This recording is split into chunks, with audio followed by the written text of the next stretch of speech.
Welcome into Duval Daily, presented by GenJag.com. I'm Jordan DeLuga. Thanks so much for tuning in here on Monday, December 2nd. Can't believe we're already in the month of December. Hopefully everyone had a happy holiday weekend. Thanksgiving, obviously. This is the season of being thankful. It's also the season of savings, right? And we do have a discount over at GenJag.com/shop if you're interested. Black Friday through Cyber Monday, so through the end of today, we do have 50% off everything. All you got to do is use code Duval with 3 U's. That's DUUUVAL. And you can get 50% off everything over at GenJag.com/shop. But today, we have got another Mock Draft Monday, folks. Jaguars, every time they lose, we're doing it. Mock Draft Monday. So we have had a lot of mock drafts. And we've kind of tried to go through and explore a ton of different options for the Jaguars, how different things could look if they go this direction with the top pick, if they go that direction with the top pick. And they've been kind of locked in here at number 1 for a while. It looked like they were threatening a little bit to maybe not have the number 1 pick in a competitive game with the Texans. And obviously we're still praying for Trevor Lawrence, that he's able to get back right, and he's got the concussion along with the shoulder injury. I'm still waiting to hear what the NFL has to say about that hit from Azeez Al-Shaair. I think that suspension's got to be incoming, one of the dirtiest plays I've ever seen in my life. So unacceptable in this game. Unacceptable on any level. Absolutely disappointing to see. And so, who knows what's going to happen with Trevor Lawrence moving forward in terms of the rest of this year. But look, as of right now, probably not going to be playing next week. You would imagine that looks like a type of hit that's going to take a little bit to come back from, but don't want to speculate too much. We'll see. We'll talk about that in the future. But as of right now, the Jaguars have the number 1 overall pick, right? Several games left. If Trevor Lawrence isn't playing, I would not predict them to win any of these football games. Now, of course, Mac Jones and company, they had a strong second half against the Texans. Not perfect, but certainly the best that offense has looked with Mac Jones in the lineup this year. So maybe they do have something to build on. I think the Texans defense has struggled a lot in the second half. You've seen that throughout the last several weeks. So who knows? But as of right now, Jaguars have the number 1 overall pick, and they just signed Walker Little to a 3-year, $45 million deal. He will be their starting left tackle next year. Anton Harrison will be their starting right tackle. So you're starting to dial things in a little bit mock draft wise at the top. You can probably go ahead and eliminate some of this tackle discourse that we've had. And speaking of tackle discourse, like Will Campbell, I'm sorry, he's a guard. He does not have the feet. He does not have the length to hang out there with these elite athletes at the NFL level at tackle. And I'm a big fan of Will Campbell. As a guard, I think he's close to a blue chip prospect, even as a guard, right? Now, would I take him over some of the other prospects that will be available at the top of the draft? No, but would I still take him top 10? Yeah, I would, certainly. But you're not taking a tackle at the top here if you have the number 1 overall pick. If you have a top 5 pick, I don't think you're going in that direction. I think you can start talking about Will Campbell in the 6 to 10 range as a guard, not a tackle. Kelvin Banks, I've talked about that as well. His balance issues scare me. And, folks in the draft community, they get enamored with these tackles that are 330 plus pounds, 330, 340, 350. Most of these guys don't end up working out the way you think. I mean, you look at the best tackles in football, right? In the NFL. They're not these behemoth dudes that are 330, 340, 350 pounds. That's generally not the way it works. I mean, look at Lane Johnson. Look at Trent Williams. They're big. Yeah, they're absolutely big boys, but they are not these absolute, giants out there. They're big athletes. They're not just huge maulers, right? Like, look at the guys at the top. Tristan Wirfs, he's 320. Jordan Mailata is one of the exceptions, and he plays exceptionally well for the Philadelphia Eagles. He's 365. One of the rare cases where that is the archetype for him. Garrett Bowles, 6'5", 300 pounds. Rashawn Slater, 6'4", 315. Teron Armstead, 6'5", 305. Lane Johnson, 6'6", 325. And he has added weight since he got into the league. Laramie Tunsil, 6'5", 313. Okay? We'll keep going through the list a little bit here. Bernard Ryman, 6'6", 303. Brian O'Neill, 6'7", 310. These are some of the best pass blockers at tackle in the NFL. Right? So I don't know why that is like what everybody gets excited about. Oh my God, he's a good athlete at 340 pounds. Well, yeah, he's a good athlete at 340 pounds. That doesn't make him a great athlete compared to the other tackles in the league that are in the 310 to 320 range that are actual elite athletes. It takes a really rare player to be that big and to be super effective. And so that goes back to Kelvin Banks. That goes back to Evan Neal. And one of the reasons I'm so cautious about Banks is the biggest issue I see in Kelvin Banks' game is also the biggest issue I saw in Evan Neal's game. And I didn't give it as much weight as it needed. And maybe Kelvin Banks can overcome it, but that's balance. When you got balance issues, I'm going to have a hard time now looking at you as a top prospect in the draft. So, getting away from this tackle discourse a little bit at this point because, again, I don't have the Jaguars taking a tackle at the top. But they still hold the number 1 overall pick, and trading down is the play. You've got the Giants and Raiders, Raiders at 2, Giants at 3. They both want to secure their quarterback of their choosing. In my estimation, that's going to be how it's going. And the way it's trending, the way everything's looking right now, the top 2 quarterbacks, I think, have pretty clearly become Cam Ward and Shedeur Sanders. For me, I don't have either of them with first-round grades. I think that there's question marks about both prospects. We've talked about that. But I could very easily see both of these teams saying, look, this is our opportunity to get a quarterback we feel good about. And regardless of who it is, I could see either team trying to get to 1 to make sure they're in front of the other team. Like the Giants, if they're at 3, they might want to jump the Raiders to get to 1. The Raiders, they might want to move up to 1 to make sure the Giants can't get in front of them, right? So that's the play here. That's the best possible option for the Jaguars, in my opinion. So we're going to have the Jaguars trading down to 2, only moving down 1 spot. Raiders moving up to 1, and the Jaguars acquire the second pick 33, pick 67, and 2026 third and fourth round picks. That's a nice haul to move down 1 spot and still get your guy. But look, that's what happens when these teams are desperate to land their top quarterback. I wouldn't be in that business this year if I was the Raiders or Giants. But hey, that's where we're at. At 2, Travis Hunter. I'm done with exploring options at the top here, quite honestly, unless something happens in free agency where the Jaguars are able to add a number 1 cornerback and a number 1 wide receiver. If they don't do that, Travis Hunter's my pick, whether it's playing corner or receiver. And in this scenario, I'd be fine with either. I've talked about it. I go back and forth. I do think he's a little bit better at wide receiver than corner personally. I think at corner, he's more of a zone guy than a true man-to-man. But I think he can do both.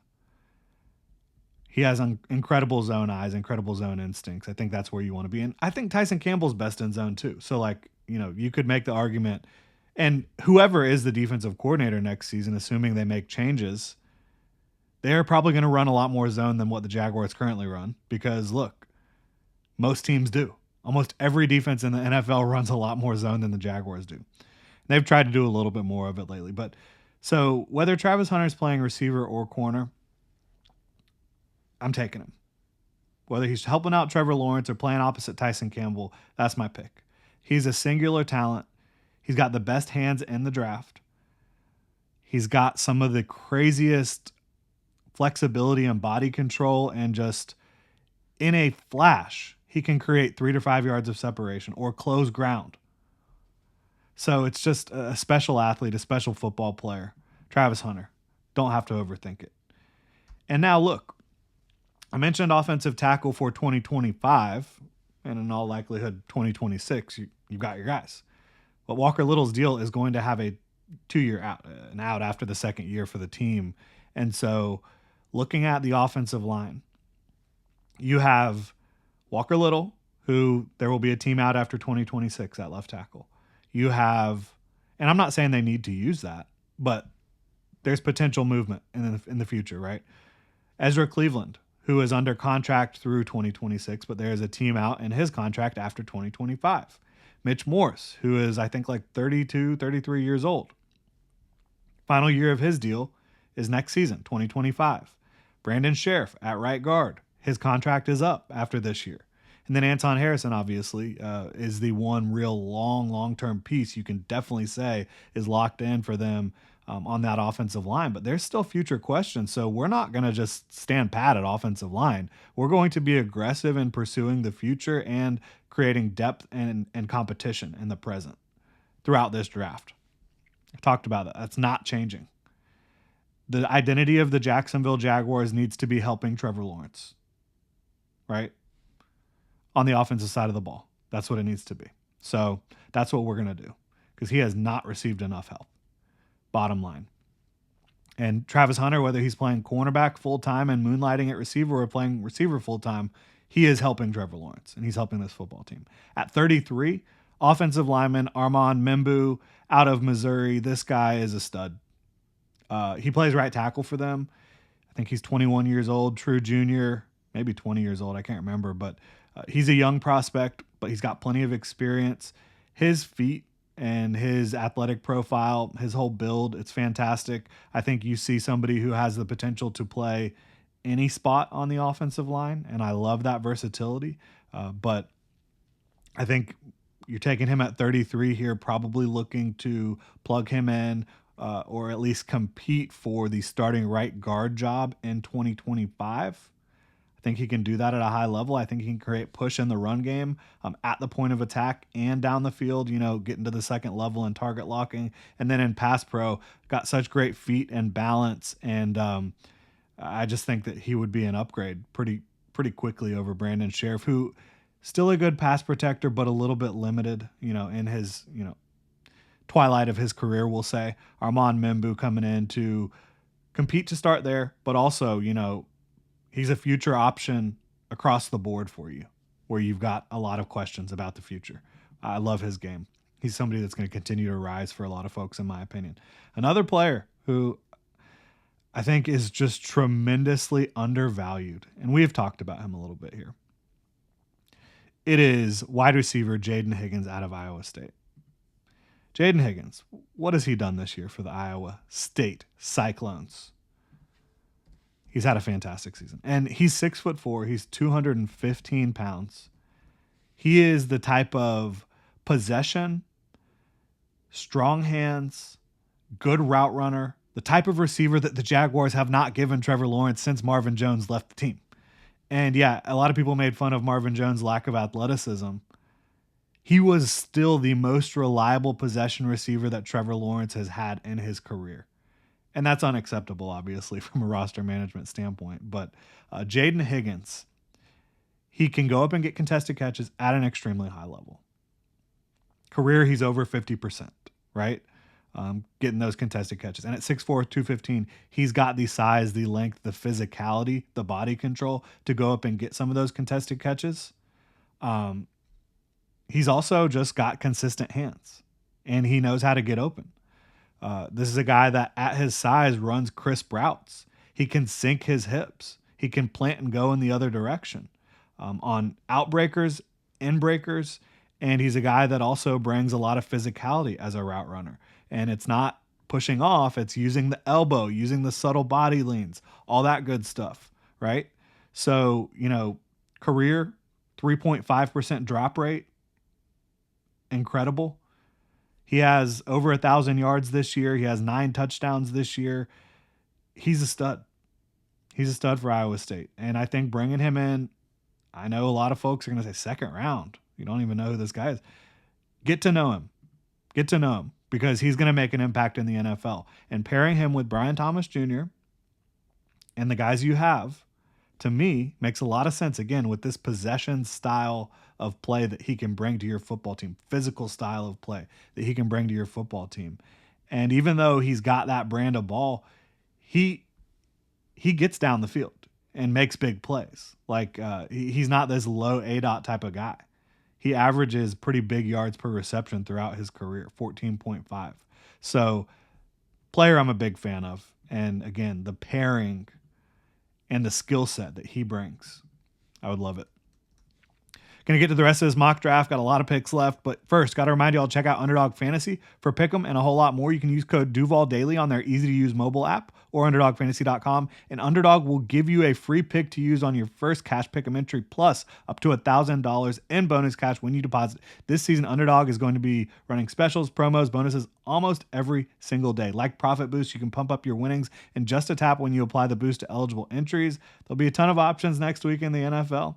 Jaguars, maybe you want to take them to have running back score a touchdown. Maybe.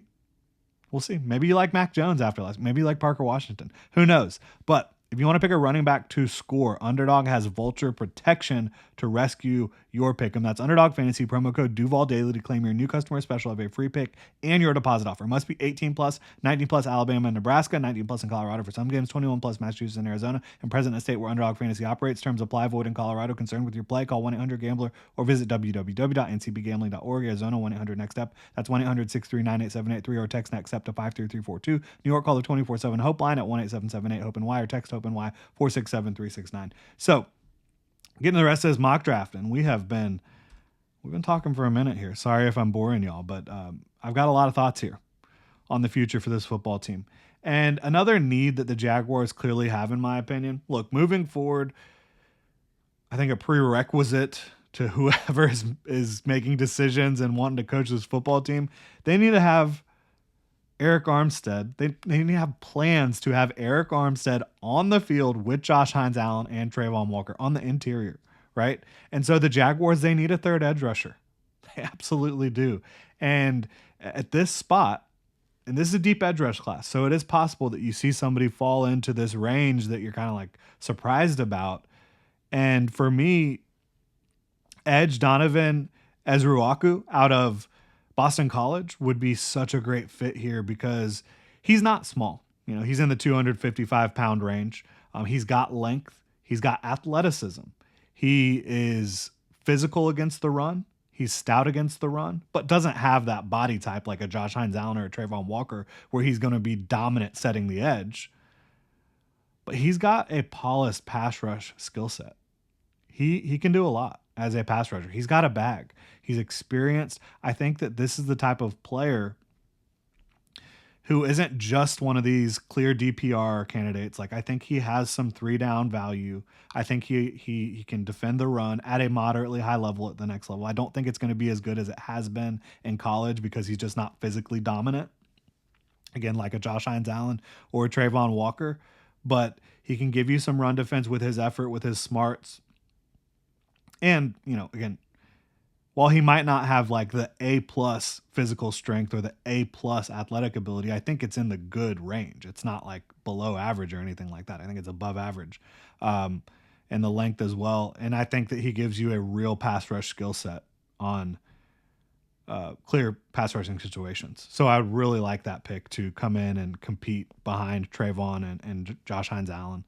At 67, we've got another offensive lineman.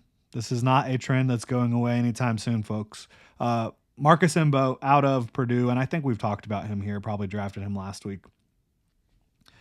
Whether he's competing as a swing tackle, which I think that he would pretty quickly overtake Javon Foster on the depth chart, whether he's competing with Armand Membu to start at right guard in their rookie years, whether he's competing to play center. I think Mbo has that flexibility. This is one of the best athletes, bar none, that you will see at the tackle position out of Purdue. He's incredibly aggressive, sometimes gets him in trouble, so you're going to have to rein it in a little bit at times, but he's so aggressive with his hands.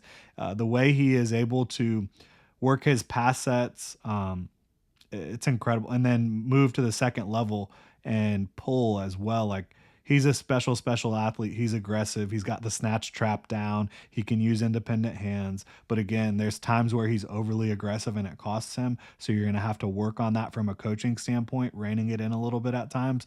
But that's why he's available here. And who knows if he will be. I don't think he should be. But that's why we're going to take him, is because we see somebody who has an advanced skill set that just needs to be honed a little bit, focused a little bit, and he has potential 5-position flex as a starter or swing player here for the Jacksonville Jaguars early on and into the future. So that's very exciting. At 78, we're trading up from 92, I believe it was, to land, guess what? Another offensive lineman. I think in the ideal world here, Mbo and M'Bu are starting at guard for you early on in their careers. And, taking over for Ezra Cleveland, it's not going to be easy to overtake him because Ezra Cleveland plays some pretty darn good football. But I think that those two guys can do it. And again, you can get cheaper after the 2025 season at guard and take a position where you're currently pretty expensive with Brandon Sheriff and Ezra Cleveland. And over a 1 year, 2 year cycle, get really cheap, get really athletic and young. I think that would be a lot of fun. And you can say the same thing about center here with offensive lineman, interior lineman, really probably center exclusive. Parker Brailsford out of Alabama by way of Washington. He's 21 years old, just turned 21. So he's going to be a young draft prospect. And look, the only reason in my opinion he's available at this point, if he is because he's 290 right now. So he's got to add some weight, got to continue to add some strength and weight to that frame. But he is an incredible athlete with aggressive hands. He reads the game well. I think he's done a great job in pass protection for Alabama this year. I think that he does. He offers a lot in terms of the utility and the ability to get on the move at the center position. And I think that learning from a Mitch Morse, who is a good big-time athlete as well, and potentially taking over for him following the 2025 season, I think would be a good path forward for Parker Brailsford as you continue to add some strength, some mass to that frame over the next couple years.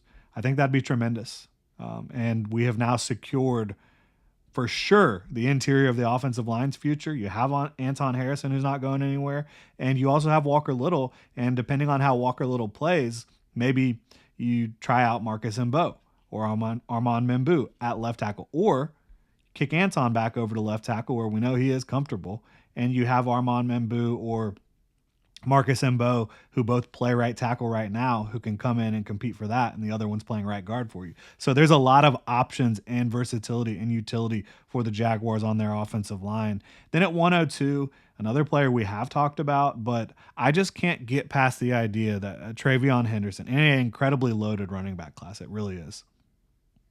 If he's available, I'd be fine with taking him in the third round. Look, I don't think the Jaguars are going to re-sign Travis Etienne.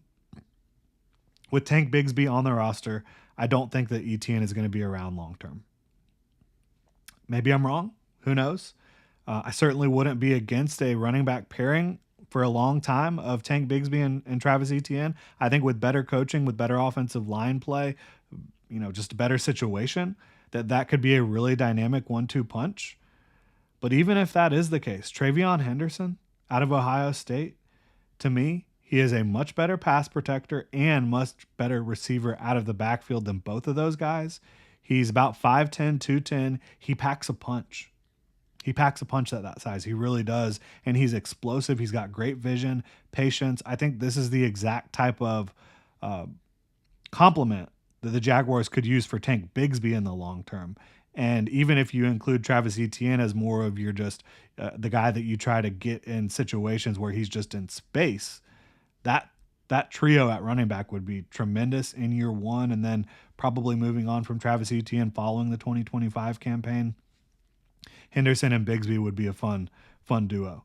So I can't get past that. I think the Jaguars need players like Travion Henderson who are the consummate professionals. Even though he's still a collegiate athlete, he plays running back like a pro, especially in the pass catching department, as a route runner as well, and then as a pass protector.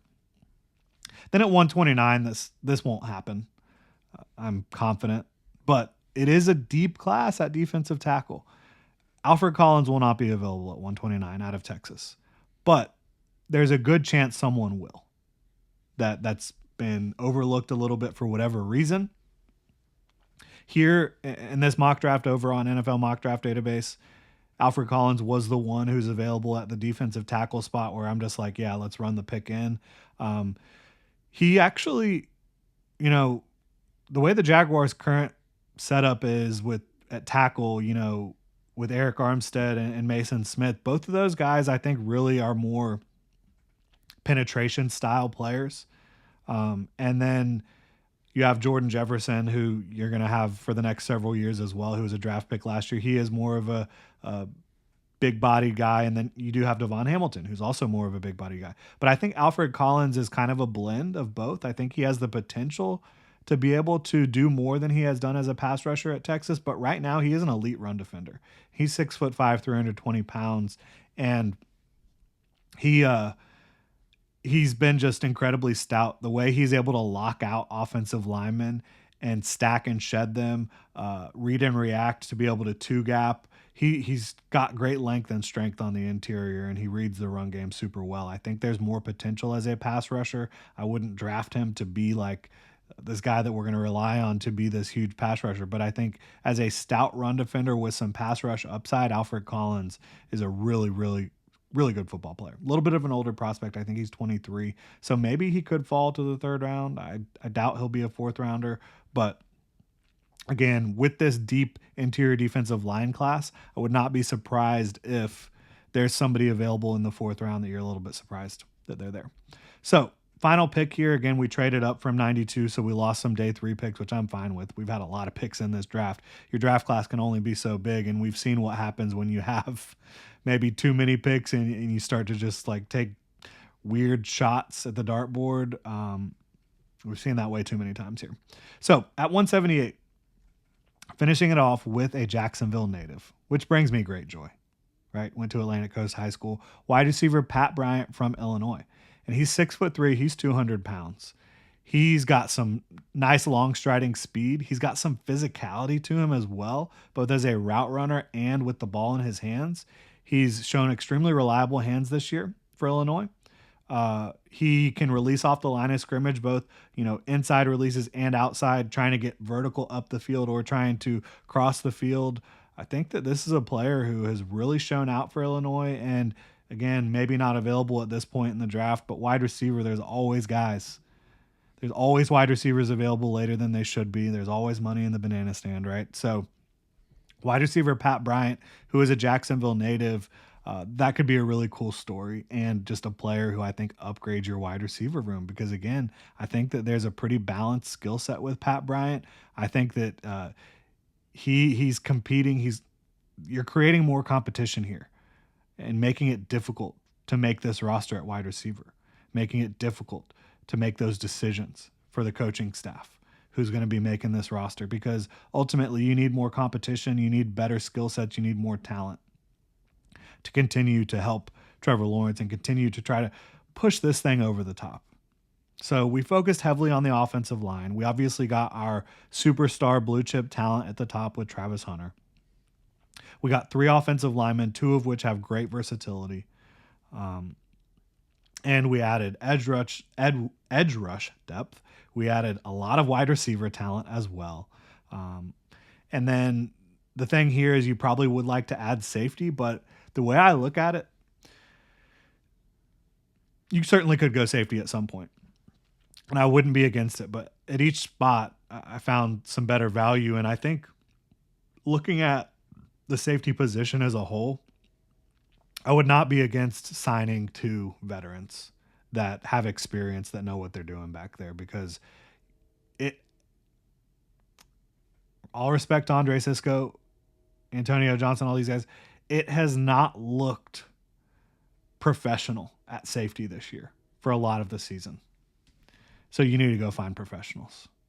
And yeah, you can find some guys in the draft that can come in early and do a good job, but it's easier said than done. And if you just go take care of the safety position early on before the draft, I would not have a problem with that at all. So that's going to do it. Almost 30-minute mock draft. Hopefully y'all enjoyed it. Hopefully you provide some insight on these prospects, on the draft process, all that good stuff. Really appreciate y'all's support. If you enjoy the content, please like, subscribe, hit that notification bell.